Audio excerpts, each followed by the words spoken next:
Hi, everyone. Good day and welcome to another CEO's Conversation with me, Dana Hayes-Burke, also known as the Vision Builder. I am extremely happy to be here again for another CEO's Conversation, and I have a guest. It's always so good when I could do this with a guest. And today I have the amazing, the wonderful, the extraordinary email marketing specialist, Kiva Reyes. Welcome, Kiva. I feel so special. Thank you so much. It is a pleasure to be here, Dina. I'm so glad that you agreed to do this. So, for those of you who do not know Kiva, just to give you an idea, first of all, she is a MailerLite expert. Guys, MailerLite is an email marketing platform. She's an expert when it comes to that. She works with mainly female business owners and she helps them to close their gaps in their business so that they can reach their income targets, grow their business through email marketing. So it stands to reason that if you're going to talk about email marketing today, particularly for micro entrepreneurs and micro business owners, you have a business that is 5 people or less in it, that I would bring someone like Kiva in to help you to understand more about how you can use email marketing more effectively. So Kiva, say hi to the people. Hello, everyone. So nice to be here to have this conversation with you all today. And I hope it's very helpful, especially for the small business owners. Yes. So let me start with a conversation starter. And I would love to hear your thoughts on it. And if you are on, you're looking live, say hi in the chat so that we know that you're here. You can tell us about your business. So there's a conversation starter. I am a coach and I work with a lot of entrepreneurs, small business owners all across the Caribbean and in the Caribbean diaspora. Now, one of the most common things that I've heard, most common complaints that I've heard is that email marketing doesn't work. In fact, I remember one person told me that they don't waste time with their email marketing list because nobody responds, nobody buys anything, and they really consider it to be a waste of time. So Kiva, this conversation starter, I want to hear your perspective. Do you think that email marketing is a waste of time, particularly in the Caribbean or for Caribbean businesses? No, I do not. Definitely not. Email marketing works, but it will work if you apply it properly. Now, everyone thinks it's just no, I shouldn't say everyone thinks. A lot of people think email marketing is very techy and it's hard to do. And then they get into it with this mindset and they create problems for themselves. Yes, there is a learning curve, but once you get it, it's easy to apply. What you have to remember with email marketing is that a platform to be so natural and so personal with your audience. You know, you don't have to put on any persona or anything like that. Just be you. But you have to apply it in a proper manner. And there are a few things you have to know before you want to implement email marketing. Of course, you have to have a strategy like any digital marketing, and it's best to implement along with your social media marketing strategy. So I would definitely say email marketing does work. It's just that you have to know how to use it. Absolutely.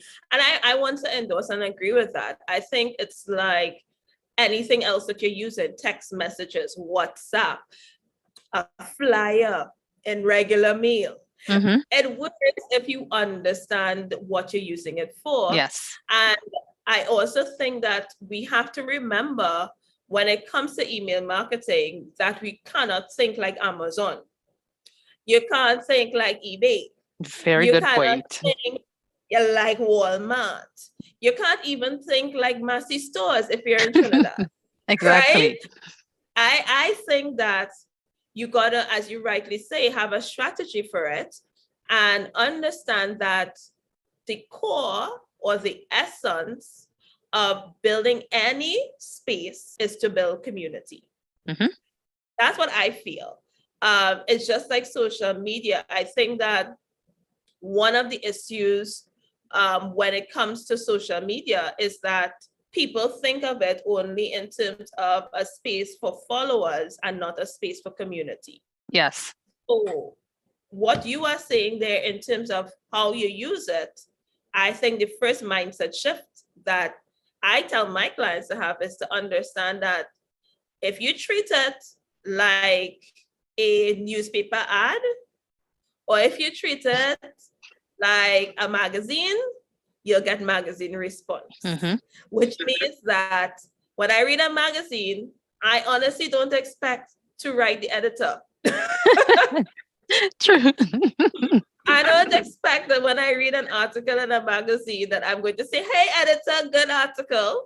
So if you treat your mailing list like that, or if you treat any space where people give you the information like that, you're going to have a big problem. So this is why we are having this discussion today, right? Yes, so I totally agree. Yeah, I'm not seeing anything. So let's get into the body of what we want to share for this CEO's conversation. What is it?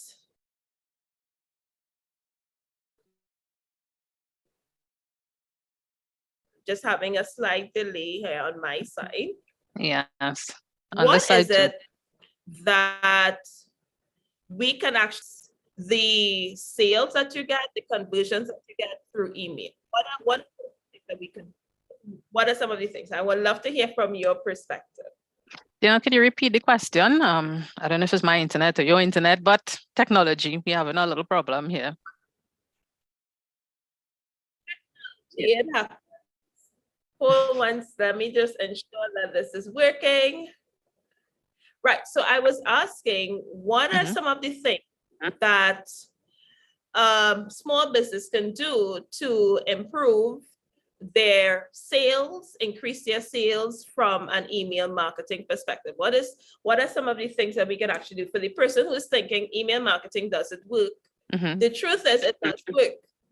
And the truth is, it's an opportunity now in the sales period. We're coming up to Thanksgiving, Black Friday, Christmas, Boxing Day, New Year's Day, like just everything. All the money is spending at the end of the year. What are some things that they can actually apply? What can you suggest that they can actually apply to help increase their sales when it comes to? Okay, great. So yes, like you said, email marketing is about building community. And some people jump into thinking, okay, I'm going to get 1,000 subscribers and I'm going to make so much and so much sales. That's not how it works from the get-go. First, you have to start with application of nurturing your audience. Or I should even go back. Before you start nurturing your audience, you have to find your right fit audience, because you can have a lead magnet and have people opting in so you get the numbers, and that's fine, yes. But is that quality leads? Are these the people who are going to buy from you? Are these the people who are interested in what you have to offer? So we need to start at the beginning. What are you putting out there to attract your subscribers? You need to think about that first. Make sure it attracts the people that you want and your correct audience. So we start with that. We start with the attraction phase. And after you attract them, now you want to nurture your audience. So you start with what we call your nurturing campaign or your welcome series. You tell them a bit about you, a bit about your business, what you do, why you do it, things of that nature, so that people can become familiar with you and your brand. It's the same thing you do on social media when they tell you about building know, like, and trust. So you're applying that again to your email marketing strategy, because remember, people buy from people, not businesses. So you need to identify with your subscribers as a person. So those are the two. Yeah. Love that. People buy from people, not from a business. I love that point, because I remember once having a discussion with a client of mine, and we were talking about presenting herself, like, you have to present yourself as the face of the business. And she said, yes, think about how many stores we go into in the mall, and the business owners don't present themselves. I don't know who the business owners are. You don't see their face and stuff like that. And I said to her, you don't know their face, but they're there, firstly.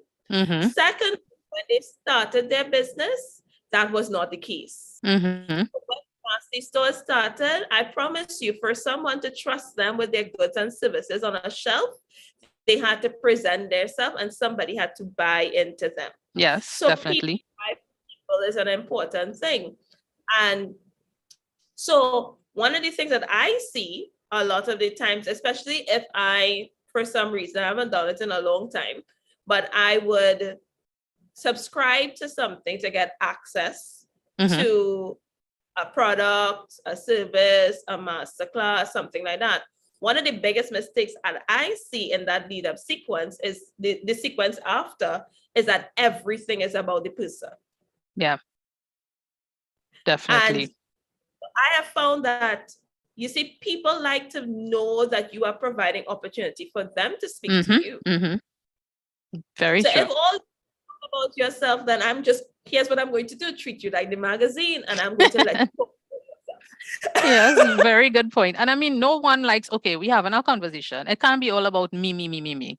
Yeah, because then people get fed up of that conversation and they'll say you're selfish. It's the same thing with your content. So you have to make it about them as well. If you're trying to sell something, which of course you're not doing too early, you have to convey the benefit. Why should I buy this product? How has it worked for other people? What can it do for me? What do you guarantee? Things like that. So it can't be all me, or I in the conversation. So I definitely agree with you there. Yeah, and it's all about understanding, right? So the thing now, and we just having this conversation because I feel it's the nuances that goes on in the mind of the business owner who is trying to ensure that what I do has a result, right? Because ultimately you're not in business for kicks and giggles. Exactly. You're in business.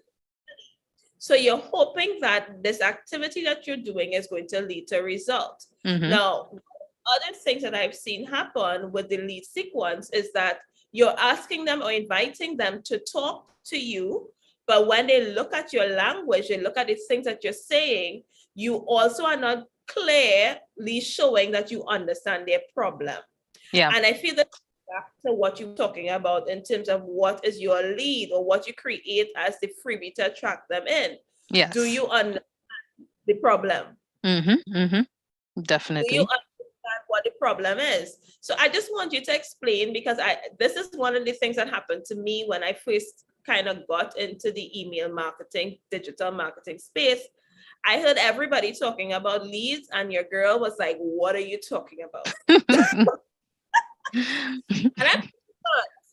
I was like, what are you talking about? So can you, in your own easy language, explain to everyone who's listening what a lead really is? Okay, so your lead, which is also called your freebie, is actually a lead magnet, is what you put out there for people to want to give you their email address and their personal information so that they can opt into your email list. Now, you have to put something of benefit to the person, and as you said, something that solves a problem for them, and it has to be a quick solve. I don't want to jump into your email list and I have to wait 10 weeks to get to your solution for my problem. I want it one time. I want to know, I gave you my email address, at least by a second email, send me my solution that I asked for, and then let me decide to continue on it. So when we say quality leads and putting out a quality lead magnet, it means that it's something that solves a problem. I won't say instantly, because instantly is too soon, but you want a quick fix. Something I could sit down and apply probably 2-3 days later. So your lead now, that's a simple way to explain a lead to you. So it's a lead magnet, actually. It could be in the form of a form, a landing page, and you say, I'm trying to think of an example we could use here. Okay, let's say I want to lose weight, and your lead magnet is 5 days to lose 10 pounds. Now, I attract it because I want to lose weight. So when I jump in, I expect to get a video telling me what to do, or a PDF I could read explaining, okay, do this exercise, or probably cut out this type of food, or something of the sort. I don't expect to get 10 emails talking about what you did to lose weight and then coming back to me now saying, okay, so I tried this and it didn't work, so this. No, it's a quick fix. A video, a PDF, one time, nothing too long. Yeah, so like an example from that would be something like, straight up, your downloadable is a meal plan. Yes. A meal plan that guarantees that you may not necessarily lose the 10 pounds, but you definitely will start to lose weight. Because I think the other thing that a lot of business owners get caught up in is they put so much into these freebies, hoping that more is going to convince people of benefit. Yes. What people are looking for is a result. Even if they do a target of 10 pounds, the result of I've been losing weight from just eating this for 2 days, or I'm inches smaller from eating this for 2 days, actually works for that now convince the person that you actually know what you are about.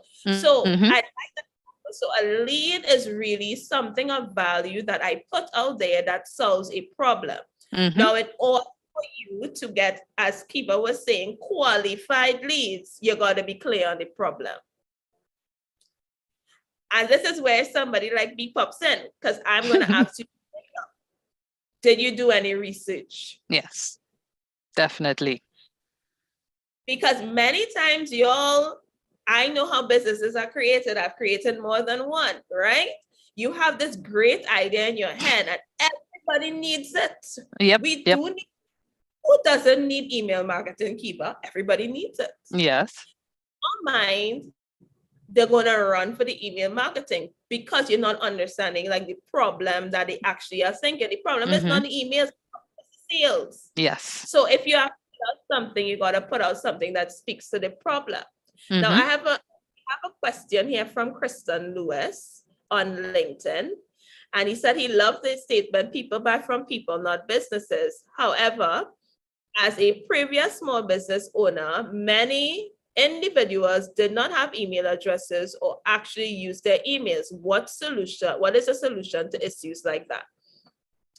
So I love that question because it also shows a particular unique issue with us in this region, right? Yes. You have to remember in our region, people may use emails, but also they have signed up for many, many, many, many, many things. From Carter's, Amazon, some other thing, like it was a lot. Everywhere you shop, you right, depending on your life. When you are at that stage of running a business, there are two categories. So you have the category of people you are trying to attract, and you have the category of people who have already bought from you. Now, the thing about if you already have a client base and you recognize that your client base is not an avid email user to look for deals, then you can also create another subscription process for your clients, like a WhatsApp blast, text messaging marketing, or create a dynamic maybe on your social media platform for people who are already actively invested in your programs or in your products or in your services. If, however, you are now trying to build an audience where people are, you're attracting them as a lead and they may not always use their email, I would also suggest to you that you add a telephone option to your sign up for that particular freebie or whatever it is, free resource or whatever it is. So now you are asking them, not only are they willing to join your mailing list, but can you send them text messages intermittently, especially when you have a sale or especially when you have exclusive deals. So in this region, like for instance, I have clients in Grenada. The Grenadian audience is not a super big email marketing audience, not just yet. You have a segment that's like that, and then a lot of them still like their WhatsApp and stuff like that. That's why you have WhatsApp for Business. So one of the things you can do is to get them to volunteer to opt into something like a text message blast or text message update once per month. So you're not overwhelming them, but you can also still nurture your audience into liking or looking out for you via emails. So it's not as though emails are completely off the table, but you have to find your own way to nurture. And that's where the people element of this thing comes in. So why should I look at your emails? Why should I look out for your emails? What is it that your emails are going to give me that when I see it, I'm going to be like, Kiva, email me. I need to open that. So it's how you nurture that relationship. I think one of the things that happens, and I see a lot in business with business owners, is that we tend to make excuses. I'm sorry, guys, I'm very straightforward. So we tend to make, right? And when you make those excuses, it's to make you feel good about why the emails are not working.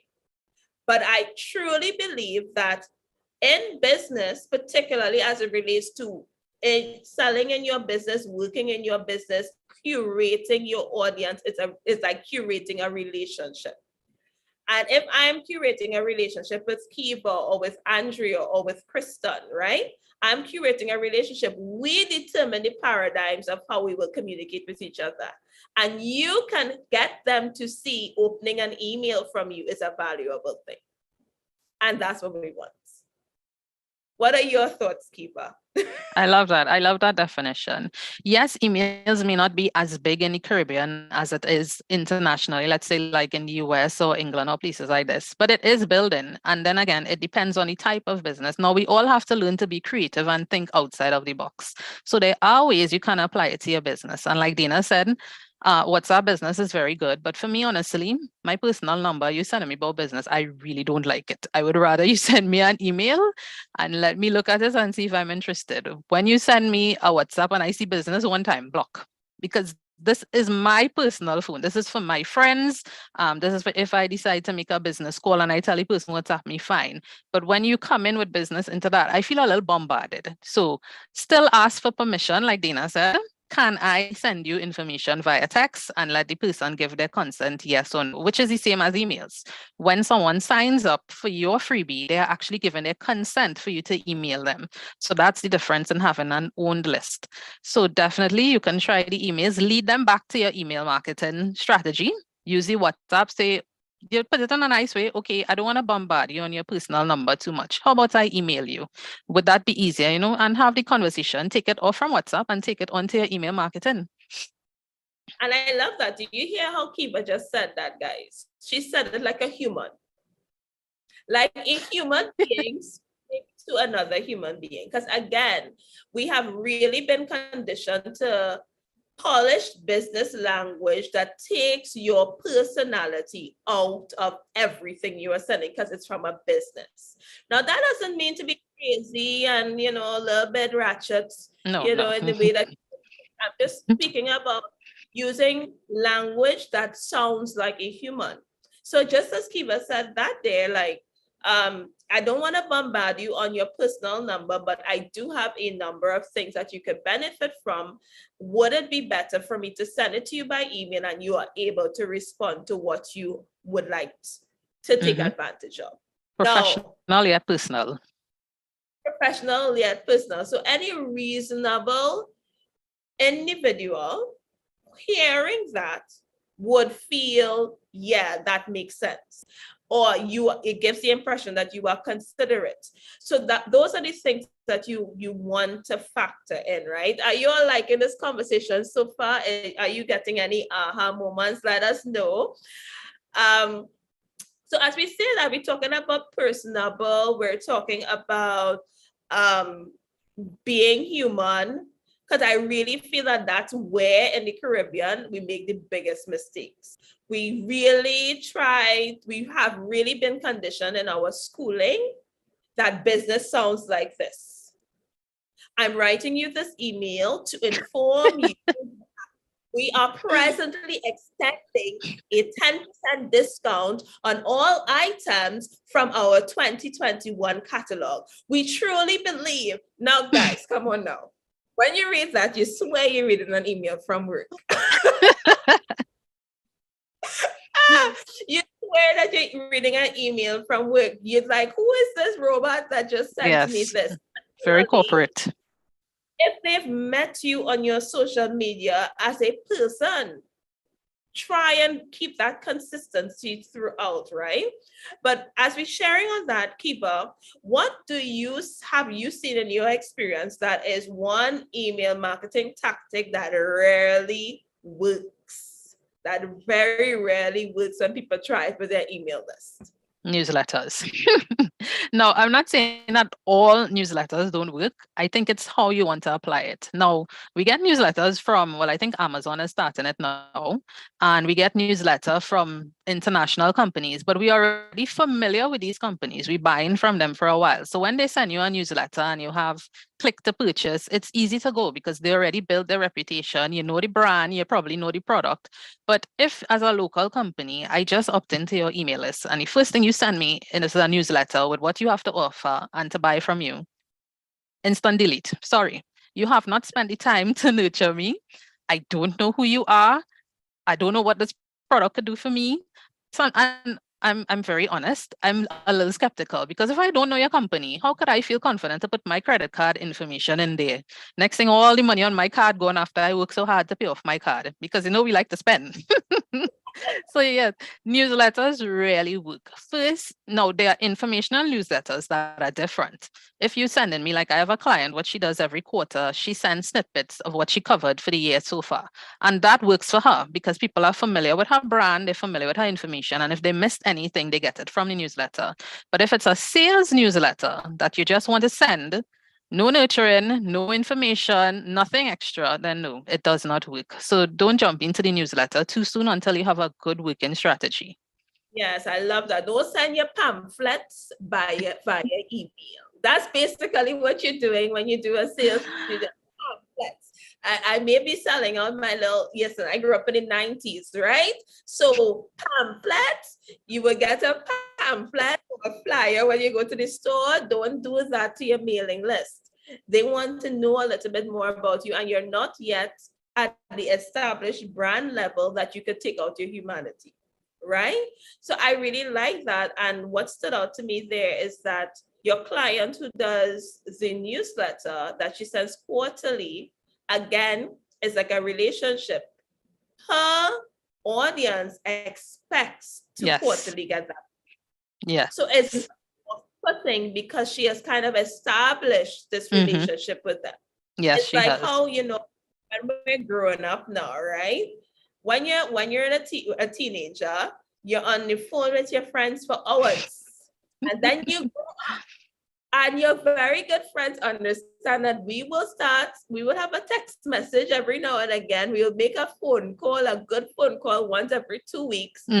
I will Kiva today, but Kiva might respond to me tomorrow and we cool because of our relationship. And so because you have that understanding and you want to ensure that you have that understanding. I think if I were to add one, the one thing that I see that doesn't work is 24-hour flash sales, not in our region. I'm sorry to break it to you guys.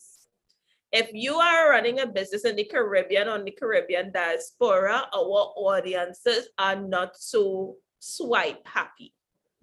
Okay, true. This is not very true. Where everywhere you buy, you get a credit facility from everybody. This is the Caribbean. You have one, maybe 2 credit cards at most because banks don't pay. So when it comes to sales, one, just as Kristen said, people don't open their emails every day, so they may not catch that 24 hours. They may be opening their emails on the road, stuck in traffic, they're not pulling out their credit card at that time. Now your email is open and they've forgotten about you. 3, we may have to make a little bit of moving around of the money, put some money on the credit card, clear something, maybe across our limit.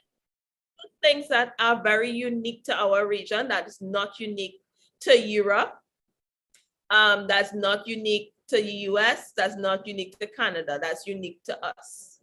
So you got to understand the audience that you are selling to.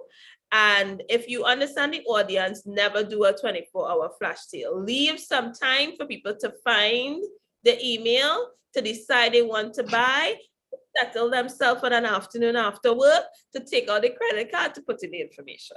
I agree. Definitely agree. Definitely agree. Even for me, no, I won't buy into a flash sale unless it is something I have been eyeing for a very long time and the price dropped drastically. So again, I said eyeing for a long time and the relationship was being nurtured and built there. So I know, hey, that thing was costing $2,500. It come down to $1,500. I'm going to buy that quickly.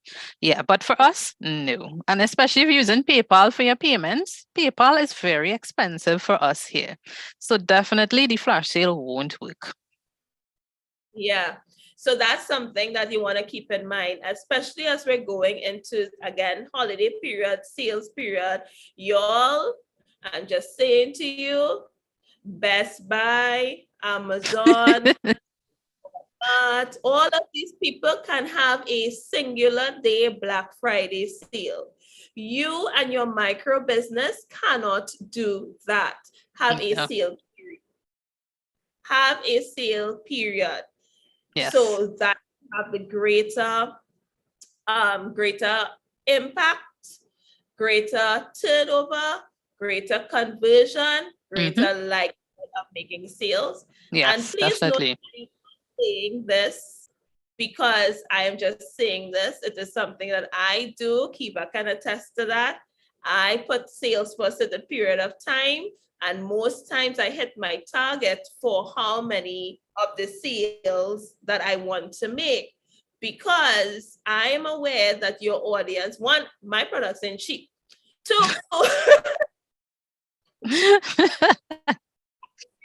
what I do isn't cheap, right? And then two, I'm aware that people are now going to have to think about their budget, move things around to grasp the opportunity. So give them that time to make the decision.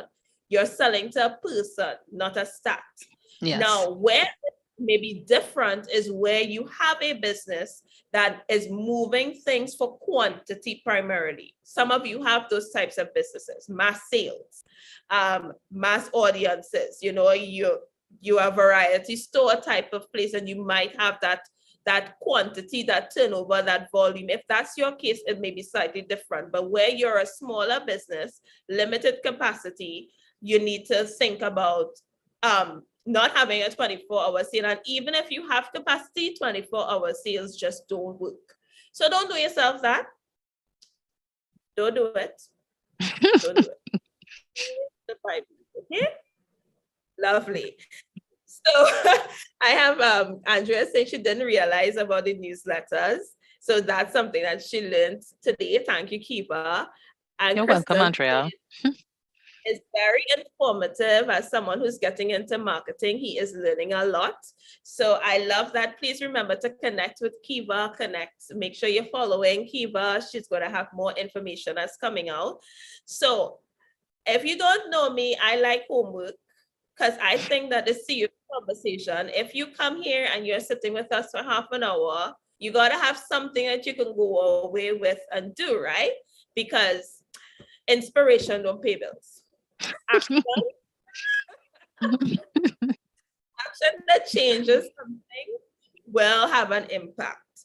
So Kiva, what is one action that you can recommend to the persons who are looking online that they can do right now to start improving their email marketing engagement if they already have a mailing list? Okay, so if you already have your list, what you need to do is look at cleaning up your list. Now, this is something that is greatly neglected. We just study, I'm going to email my audience ever so often. And guys, you should be emailing weekly. But you need to look at your list cleanup as in, all right, let me explain. So, you know, when someone opts into your list, you ask them for their name, you could probably ask for their country, things like that. Sometimes people don't put in a name. So if you go to send an email with personalization, it's supposed to be hi or there, whatever subscriber's name. You'll just see a hi and a big blank. And it looks very bad. It looks impersonal because you didn't spend any time. There are methods around this. So you go through your list to see whose name you missed. So you'll know if you have to apply certain tactics to cover that. You go through your list to see who has not been opening your emails. So you can either try to do a retargeting campaign, or if it's been a very long time and you think it's useless, you just, sorry to say, get rid of them, because unopened emails, bounce emails, people who are there doing nothing, they affect your deliverability. And if Google or Yahoo, depending on who you're sending the email to, if you have these problems, they will say, hey, this is spam. And they will start to either block your emails or send it to spam. And then your people won't see your emails, which means they won't be able to know you and they won't be able to buy from you. So you have to spend time cleaning up your list and going through the little nitty-gritties so that you can get better open rates, better deliverability, and just better personalization on the whole. So that's your homework. Go through your list. Go through your list and see if your list is making sense. I agree with that, because I think sometimes as well, when you start off with one thing in mind. And then as you've been doing your business, you start to evolve, you've changed your services. And sometimes the list that you created initially is not suited, is no longer your ideal client, but you're still trying to sell them something that they don't need. Yes. So That's your homework. Clean up your list. Now, Kiva, if they don't know how to clean up their list, can they contact you? Sure, feel free to reach out if you need a consultation, you need some guidance, you need to clean up your list, you need work done, feel free to reach out to me. You can go to my website. It's kivareyes.com, same name. You'll find the contact there so you can book a call, or you can find me on Facebook and Instagram as @MailaLightExpert. And we'll talk from there. And on LinkedIn as Kiva Reyes. Yes. All right, Kiva, thank you so much for being here. I Thank think you, that Dina. aha moments. And what I do appreciate is, many times when you listen to email marketing conversation, it's very technical. And Yes. I'm grateful that you're able to bring the human element of it. Thank because you. all of the technical side of this thing, but if the human side isn't there, it still isn't going to work, right? Very true. So for those of you who are on, if you have any questions, just can drop it into the chat, or you can feel free to DM Kiva, you can DM myself. If you have any questions, thoughts, or comments, please remember to share this recording with your business friends so that we can all grow, we can all thrive, we can all do well as we come to the end of 2022. And so please reach out to Kiva if you find yourself very confused generally about your business, about your strategy, like you don't have point one, you have no clue who you're selling to, feel free to reach out. I will be able to guide you as to how I may possibly be able to help you so that you can have more impact, you can have more income, and that you can finally grow your strong and profitable business. Yes, your Dana works wonders. Reach out to her. She's amazing. Oh gosh, thank you so much, Kiva. So thank you everybody for joining. I appreciate you all being here, and all through the month of November, we're going to be dealing with all things relating to sales, to marketing, to making the best decisions for your business coming out of the holiday period. Because I do know that sometimes we're so enthusiastic about holidays, but then you're done, holidays are over, you look back at your bank account and you're just like, where is all the benefit? So CEO Conversations this month is intended to help you to be more strategic, be more focused so that you can get the best outcomes. So thank you so much for being here, and I will see you guys again next Monday at 12:30 p.m. Eastern Standard. Well, AST, because we are now on daylight. Yes. All right. Thank you, everybody.